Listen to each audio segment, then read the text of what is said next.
Okay guys, welcome to another video from Agricultural Insights. As always, my name is Chris Stelzer. Today, this video is about the testicle size of bulls.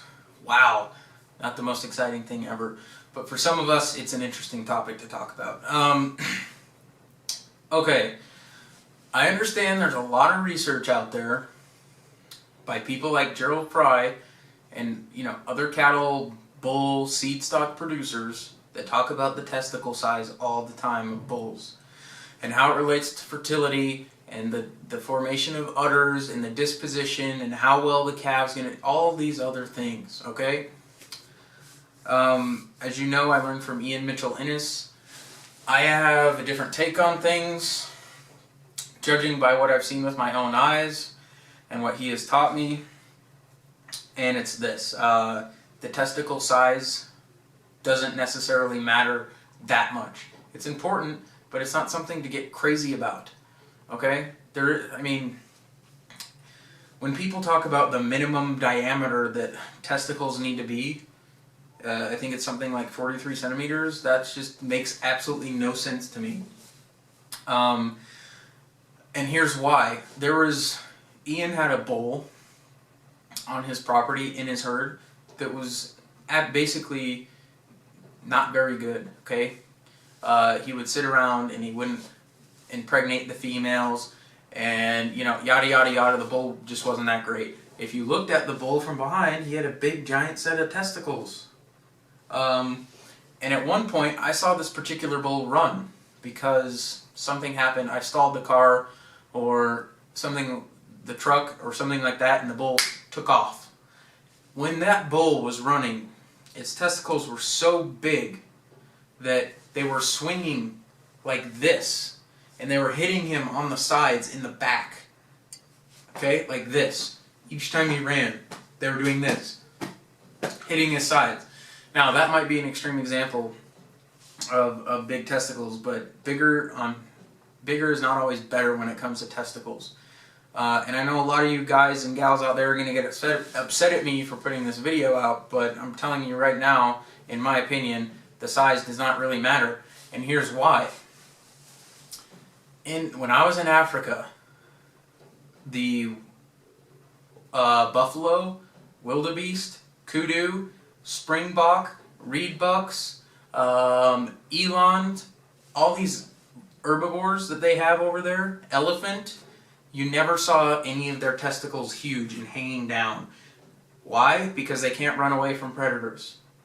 If that bull had any natural predators like lion, wild dog, or hyena going after it, you'd be rest assured that those animals would bring that thing down because it can't run fast enough because its nuts are hitting it on the side.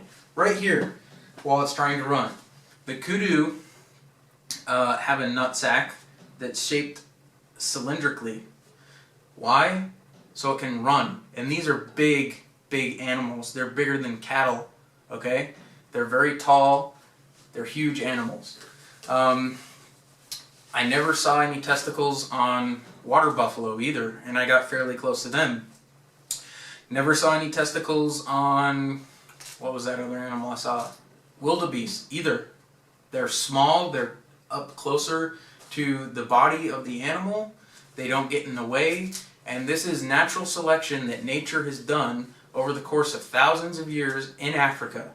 So, if that's the case, if nature has done natural selection for thousands of years, why don't these animals have large testicles like the animals we like to see on our bulls?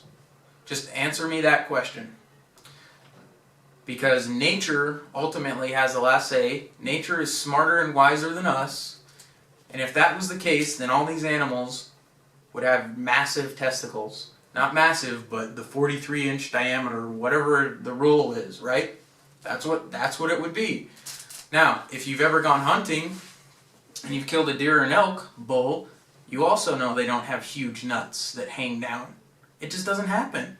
They need to run away from predators. They need to be effective and perform in the environment in which they were born. So, that's pretty much it. That's what I'm trying to say. Also, I saw some massive, massive male elephants in These were the animals we got closest to when we were in Africa, in Kruger Park. Come to think of it, I didn't see any nuts. I didn't see any testicles on these things. Anywhere. I mean, I wasn't really looking for them, but they weren't predominant like they would be if you were to go out in a pasture and look at a bull. Okay?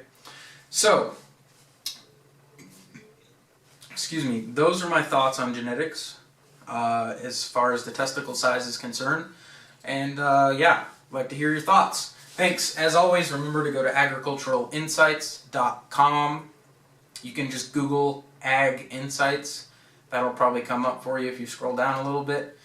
And remember to subscribe. And you can also subscribe to get email updates to Agricultural Insights at my blog. And I do podcasts, writing, and videos. So if you're just watching this video, head over to the website. There's a lot more content there. Thanks. Take care.